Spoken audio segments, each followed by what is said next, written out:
Have you ever struggled with strength, lift, and stability in exercises like the side plank or the Pilates side bend or twist? This is for you. Today we're going to focus on the side body and building strength and stability here with simple exercises. Okay, starting out, if you have a yoga block, you might find it useful. When I do side leg series, you guys know by this point that I like to use my yoga block, and I like to use it when I do side lying exercises like we're going to do starting out. I use it long like this and place my head on it. Helps me to keep my head in line with my spine rather than being crooked off to the side. If you don't have a yoga block, you can certainly support with your hand here, so don't feel like it's not doable for you without a block. Okay, so we're going to come down, lying on our sides right here. And we're going to make a nice straight line. So I want you to think about shoulder being over top of shoulder and hip over hip, rather than twisting forward or twisting and opening back. This can be a real challenge to work the side body and keep everything lined up.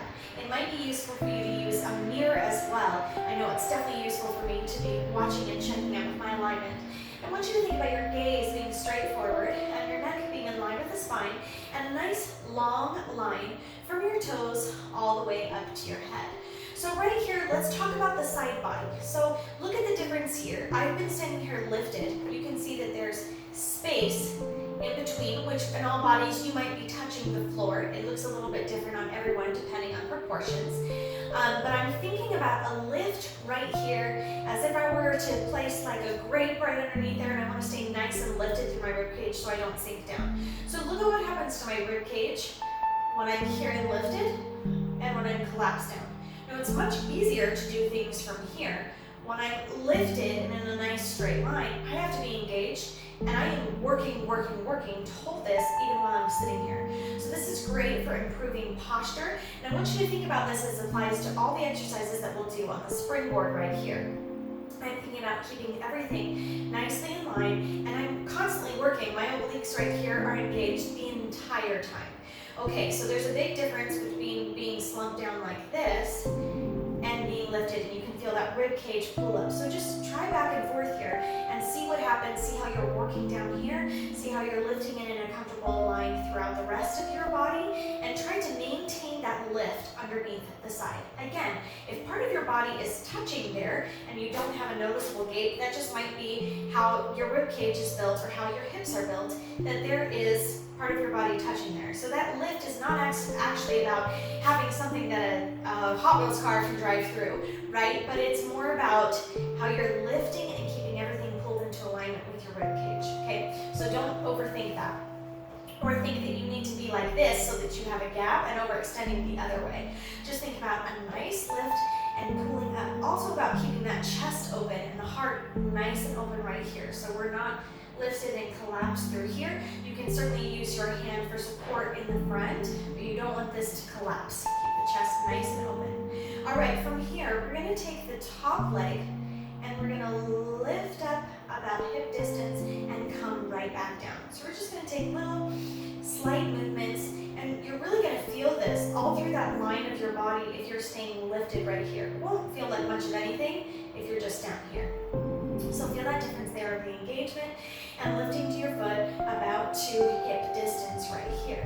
Let's go for 3, 2, and 1. Really feel your toe pointing across the room, and think about lengthening. Rather than height here, we're not thinking about getting it up nice and high, we're thinking about lengthening that leg to the other side of the room. Now let's sit both the legs together, and we're gonna float them up, balancing on that hip and lowering back down. For 2, 3, 4, 5, 6, 7, and 8. Hold up here at the top. So right here, my heels should be in line with my tailbone. I'm in a nice neutral line. Whereas when I'm down here, it goes hip and then it sinks down to the feet. Now I'm lifted and I'm just in a nice straight line. So that's where we want to be, and we find that balance right here. Now I'm going to keep my top leg where it is, and my lower leg is going to come down and lift up. Down and lift up. 3, 4, 5, 6, 7, and 8. Good. From here, we're going to take scissors. We're going to scissor split the legs and switch in the opposite direction. So feel free to press down into that resting hand for balance here. 4, 5, 6, 7, and 8. Whew. Well done. Zip those legs back together and lower down. Let's do that on the other side. Are you feeling that? Like, even though I say this is a warm-up to get us in place, you are definitely working there. Whew, I feel that through my body, for sure. Okay, coming down. So we're gonna get into a nice straight line, and I'm gonna focus on lifting through my side body and making sure that I'm not collapsed down. So my shoulder blade isn't pushing or sinking into the mat. It's lifted off. Feel that right there? Instead of being here, collapsed down. It's lifted, right? My rib cage is just tracking over top of the hip. So my top leg, I'm gonna lift and lower. For 2, 3, 4. Legs are parallel, knees facing forward. 6, 7, and 8. Now I'll zip both my legs together and lift both legs. 1. So I really feel that shift of balance where I'm coming into the hip and I'm feeling through the obliques in the side body like crazy.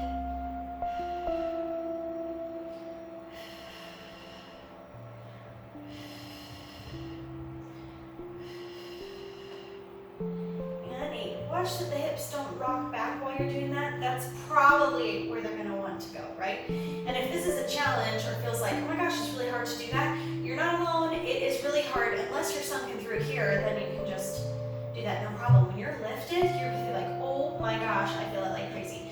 So that's a good thing if you feel that that's challenging.